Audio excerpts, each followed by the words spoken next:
This week on Worldview, Putin's India summit. Is India's traditional partnership with Russia in some trouble, or are ties stronger than ever? Hello and welcome to Worldview at The Hindu with me, Suhasini Haider. As we look this week at Russian President Vladimir Putin's visit to Delhi for the 21st annual summit. Remember, this was put off last year due to COVID, and in fact, India and Russia have held virtual video conferences for summits with other countries. But on this relationship, officials said it is so confidential and so close that it necessitates a person-to-person meeting, and therefore Mr. Putin came to meet Mr. Modi 2 years after their last summit in 2019 in Vladivostok. There were a stack of outcomes, at least on paper, including 28 agreements.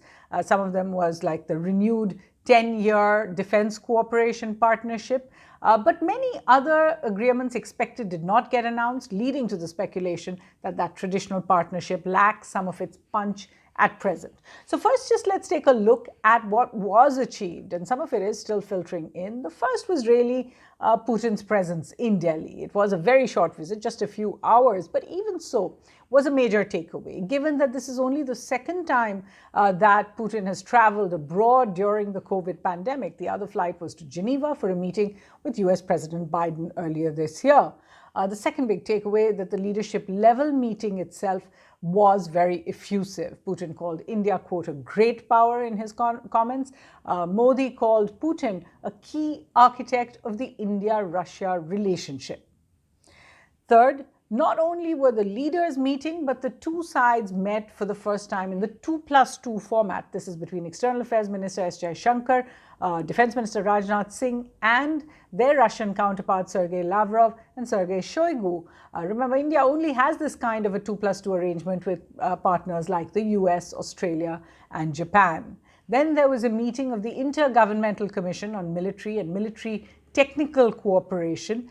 Their announcements included the renewal of their military and defense partnership for 10 years to 2031. But more importantly, they spoke about broadening their cooperation. Remember, India and Russia have long tried to portray their relationship, and it is a big defense relationship, to have moved from the buyer-seller ties really to one in which they are joint venture partners, that they share technology is transferred as well from Russia. The fifth takeaway then was that India cleared a deal to manufacture more than 6 lakh Russian AK-203 rifles at a project in Uttar Pradesh. This is a 50.5 and 49.5% joint venture. India is the major partner here, which will see that technology transferred by Russia to India. The sixth takeaway, 28 agreements on everything ranging from oil and energy to intellectual property rights, culture, banking, UPI interfaces, all of those were signed. Seventh, India's decision to move ahead with the S-400 deliveries that began this month was hailed really by the Russian side as a symbol of India's independence and assertion of strategic autonomy, because remember, it does it in the face of possible sanctions from the US, and that was the subject of a different worldview. Eighth, the decision to do joint projects in third countries of Asia. This includes Southeast Asia, it includes South Asia, it includes Central Asia as well. They're still looking at ways to work together in a third country. They already do have a joint nuclear power project that they work on in Bangladesh's Rooppur. Ninth, a 99-point joint statement. Of course, both sides like to dwell on very long joint statements, but this one was about how robust the relationship is, committed to more close cooperation between India and Russia. Now, in particular, the two sides really sought to dispel some of the negative press they have received on differences over Afghanistan, especially as India is really regarded with some suspicion Russia's role in particularly building the US-China Russia troika with Pakistan, which really allowed for the Taliban takeover in many ways. India has not only felt cut out, it has felt that Russia has tied up with other partners really without consulting India on what the way forward in Afghanistan was. So in 4 points of this joint statement, the two sides made the points about Afghanistan. What were those 4 points? One, they both had the same aims for Afghanistan, a peaceful, stable, secure Afghanistan. commitment to non-interference in their internal affairs, and a commitment to humanitarian assistance. The second was that Afghanistan must not be used as a safe haven for terror groups. Significantly, this statement actually mentions the Lashkar-e-Toiba along with ISIS and Al-Qaeda, because this has been an Indian grievance that groups that target India that are present in Afghanistan are often not mentioned. The third, and this is important, that the consultative mechanism on Afghanistan, a permanent consultative mechanism, they called it, between the national security advisors of both countries, or the secretaries of National Security Council, so Mr. Ajit Doval on the Indian side and General Patrushev on the Russian side, have set up that mechanism, and they have also spelt out in this visit a roadmap for cooperation between India and Russia on Afghanistan. So this is quite significant. And the fourth was to welcome the Indian initiative to host a Delhi Regional Security Dialogue of NSAs from Russia, Iran, Central Asian countries. China and Pakistan were invited but didn't attend. This was chaired by Mr. Doval as well.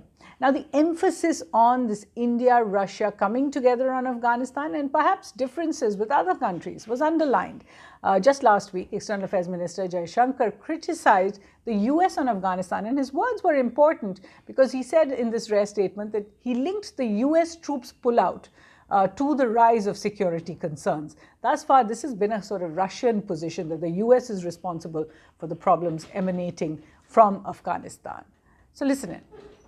It leaves both the immediate and extended region grappling with serious concerns about terrorism, radicalism, instability, narco-trafficking, and governance practices.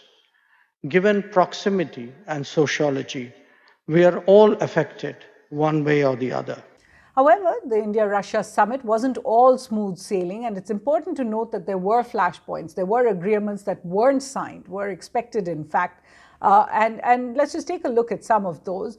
To begin with, the day began with a very strong statement by Defense Minister Rajnath Singh, who raised with Russia what he called the unprovoked aggression at India's northern borders, clearly a reference to China and the events at the line of actual control, China's transgressions since April 2020, and he really lashed out at China in talks with the Russians. Now, this would have led to some awkward moments given the very close Russia-China relations at present and the idea that this was a bilateral summit.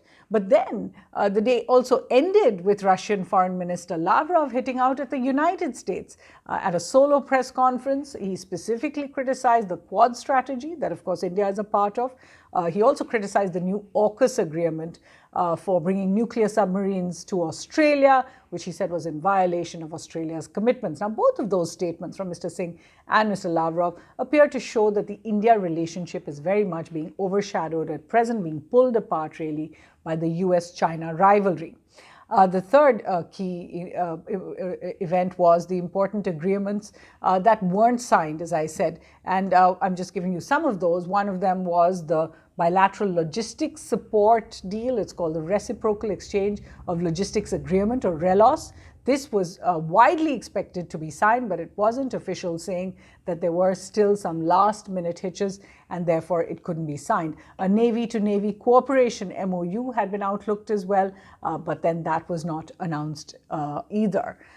There's been no progress on some of the big-ticket defense items, like, for example, for MiG-29 or Sukhoi fighters, also for what's called an IGLA-S, a V-SHORAD, and I'll spell that out for you, very short-range surface-to-air missiles. And that's led to speculation that given that it is these defense deals that aren't moving forward at present, that the Modi government might actually be going slow on other deals that could attract US attention until there is complete clarity on what the US plans to do on possible sanctions under CAATSA for the S-400 deal. And as I said, we've dealt with this in a previous worldview. Fifth, most importantly, the relationship continues to be stuck in the stratosphere. The P2P really means the president to prime minister level or the government to government level. Initiatives for business to business have just not taken off despite both sides speaking about them every time. There's been little movement even on the usage of a $1 billion line of credit for Eastern Russia projects that was announced by Prime Minister Modi in 2019. Trade remains at very low levels, about $10 billion at present, very low compared to India and Russia's relations with other countries. And even on the people-to-people front, we have not seen that much movement. During COVID, of course, trade had decreased considerably by about 17%. This year, officials say it has bounced back, grown 38% this year, and could go to pre-pandemic levels by next year. And sixth, we also saw a very different summit this week. There was Mr. Modi and Mr. Putin, but then later in the week, US President Joseph Biden invited Prime Minister Modi for a 100-nation summit for democracy. Both exchanged views on the need to promote democratic practices worldwide. And remember, this was a summit where Russia was not invited, giving the impression that while the traditional India-Russia relationship has got more transactions, it is becoming transactional. And the US-India relationship seems to be more value-based.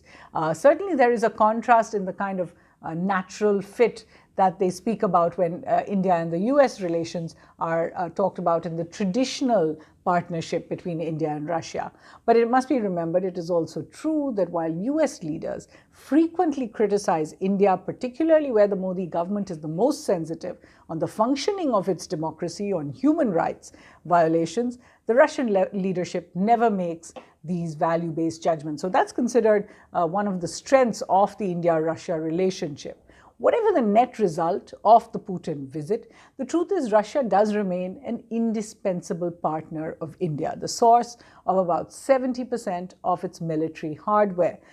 India's decision to go ahead with the S-400 deal is expected to make it clear globally that not only is it willing to brave US sanctions for Russia, unlike what it was prepared to do, for example, for Iran oil imports, it is unlikely to really reduce its military dependence on Russia as the US would like, regardless of whether it receives a waiver on those CAATSA sanctions from Washington or not.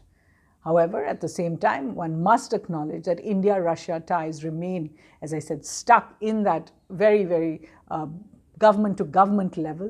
People-to-people connections, civilian exchanges remain extremely low. While India has proven its strategic autonomy, this is another point, Russia too must prove its ability to prioritize its India relationship, especially when it comes to India's tense ties with China. It's certainly a relationship that we will continue to follow for you. We also have some book recommendations, some of those that I have spoken about in the past when we have discussed Russia and India in the multilateral sphere, on SCO, on RIC, on BRICS as well. But take a look at some of these. There's Commemorating India-Russia Friendship, the Treaty of Peace, Friendship and Cooperation of 1971 by Achla Maulik. Remember, 1971 in India, we do celebrate 50 years now of the creation of Bangladesh, but it's also 50 years of the India-Soviet peace treaty. Then this book, which has an important bit on Russia, India's foreign policy, Surviving in a Turbulent World. This is edited by Arvind Gupta and Anil Wadhwa. The New Dimensions of India-Russia Relations by Surendra Singh, important book, although it's not very new, it's from about 2013. And then there is this new book, which I've spoken about earlier, India's Foreign Policy in the Post-COVID World, International Relations Through the Eyes of Indian Diplomats. It's been edited by Ambassador Surendra Kumar, and it has two very important chapters on India's engagement with Russia, written by Ambassador P.S. Raghavan, and India's engagement with Central Asia, equally important part of this relationship, by Ambassador Vinod Kumar. And then finally, there are a couple of other books on foreign policy, which I may have spoken about in the past, but they have important parts to them on Russia. So there's From Chanakya to Modi, Evolution of India's Foreign Policy by Aparna Pandey, and Engaging the World, Indian Foreign Policy since 1947 by Sumit Ganguly. We do hope you enjoy reading them and join us again here on Worldview. From the team here, thanks for watching.